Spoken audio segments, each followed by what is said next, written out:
ছেঁড়া জামা পরে হজ করতে মক্কা শরীফে কৃষক বাবর আলী ও তার স্ত্রী।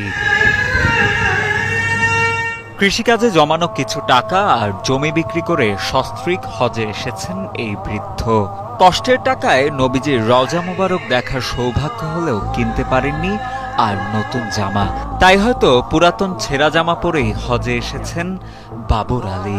আমার টাকা থেকে ব্যবসা বাণিজ্য ওই কৃষিকাজ থেকে সব, এবং এই পয়সা করি খুব কষ্ট করি আমাকে জোগাড় করতে হয়েছে, দিয়ে আমি হজ করতে এসেছি আমার স্ত্রী আর আমি।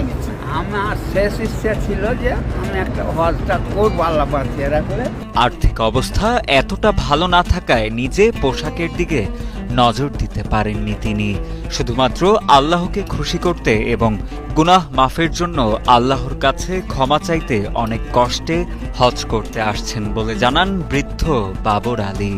আল্লাহর কাছে আমার ভবিষ্যতের যেন আমাদের কোনো বিচার টিচার না করে আল্লাহ, এবং জান্নাত বাসী করে, এটাই আমার আল্লাহর কাছে আরাধনা। আল্লাহর কাছে ক্ষমা চেয়ে নিষ্পাপ শিশুর মতো হয়ে পরকালে পাড়ি জমাতে পারাই এখন এই বৃদ্ধার শেষ ইচ্ছে।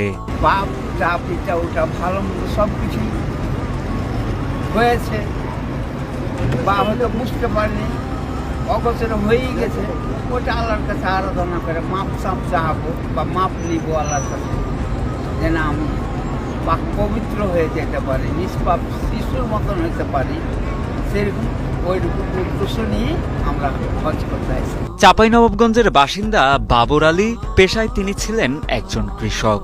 কৃষিকাজ করে অনেক কষ্টে জমানো কিছু টাকা এবং নিজের জমি বিক্রি করা টাকা মিলিয়ে স্ত্রীকে সাথে নিয়ে বহু বছরের স্বপ্ন পূরণ করতে হজ করতে এসেছেন বলে জানান তিনি।